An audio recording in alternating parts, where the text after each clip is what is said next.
ये कहानी दो मुख्य पात्रों, खिर्द एहसान और अशा हुसैन, के जीवन के इर्द गिर्द घूमती है, जो परिस्थितियों के कारण विवाह के बंधन में बंध जाते हैं। लेकिन उनके रिश्ते की जटिलता और भावनात्मक उतार चढ़ाव इस उपन्यास को खास बनाते हैं। ये केवल एक प्रेम कहानी नहीं है, बल्कि इसमें सामाजिक भेदभाव, मानवीय भावनाएं और एक महिला के आत्मसम्मान की गहरी पड़ताल की गई है। खिर्द एक साधारण लेकिन स्वाभिमानी लड़की है, जो अपनी मां फराह एहसान के साथ एक सामान्य और सीमित संसाधनों वाले जीवन में संतुष्ट रहती है। वह आत्मनिर्भर और दृढ़निश्चयी है और अपने मूल्यों के प्रति अत्यधिक संवेदनशील है। अशा उच्च वर्गीय परिवार से संबंध रखता है, एक ऐसा युवा जो उच्च शिक्षा प्राप्त करने के बाद आधुनिक विचारधारा रखता है, लेकिन फिर भी अपनी मां बरिज़ा हुसैन की इच्छाओं के अधीन रहता है। सराह अशा की बचपन की दोस्त है, जो वर्षों से उसके प्रति भावनाएं रखती है और चाहती है कि वे विवाह कर लें। बरिज़ा हुसैन, अशा की मां, एक सशक्त लेकिन अत्यधिक रूढ़िवादी महिला है, जो अपनी सामाजिक प्रतिष्ठा को बनाए रखने के लिए किसी भी हद तक जा सकती है। वहीं खिर्द की मां फराह एहसान अपनी बेटी के भविष्य को लेकर चिंतित रहती है और उसे आत्मनिर्भर और सशक्त बनाने का सपना देखती है। अशा और खिर्द की शादी परिस्थितियों के कारण होती है। खिर्द की मां की बीमारी और मृत्यु के कारण अशा को उससे विवाह करना पड़ता है, लेकिन यह विवाह प्रेम पर आधारित नहीं बल्कि परिस्थितियों का परिणाम होता है।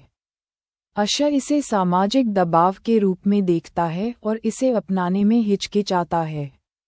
दूसरी ओर खिर्द इस विवाह को अपने आत्मसम्मान का विषय मानती है और इसे पूरी ईमानदारी से निभाने का प्रयास करती है। शादी के बाद भी अशा का रवैया उसके प्रति ठंडा रहता है। वह अपनी मां और सराह के प्रभाव में रहता है, जिससे खिर्द को मानसिक और भावनात्मक रूप से बहुत ठेस पहुंचती है। वह इसे अपनी नियति मानकर सहने लगती है, लेकिन उसकी आत्मशक्ति उसे कमजोर नहीं होने देती। समय के साथ बरिज़ा हुसैन खिर्द के खिलाफ एक षड्यंत्र रचती हैं और अशा को विश्वास दिला देती हैं कि खिर्द ने उसे धोखा दिया है।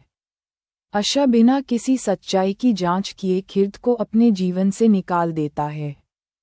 खिर्द अपने आत्मसम्मान को बचाने के लिए चुपचाप घर छोड़ देती है और एक नए जीवन की शुरुआत करती है।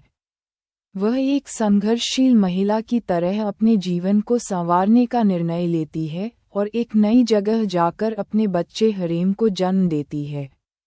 समय बीतता है और वर्षों बाद अशा और खिर्द फिर आमने सामने आते हैं। अशा को जब पता चलता है कि उसका एक बेटा है, तो वह भीतर से टूट जाता है। उसे अपनी गलतियों का एहसास होता है, लेकिन खिर्द इतनी आसानी से उसे माफ करने के लिए तैयार नहीं होती। अशा को अपने अहंकार और पूर्वाग्रहों का एहसास होता है, और वह खिर्द के प्रति अपना व्यवहार बदलने की कोशिश करता है। वह धीरे धीरे हरेम से एक पिता के रूप में जुड़ने का प्रयास करता है।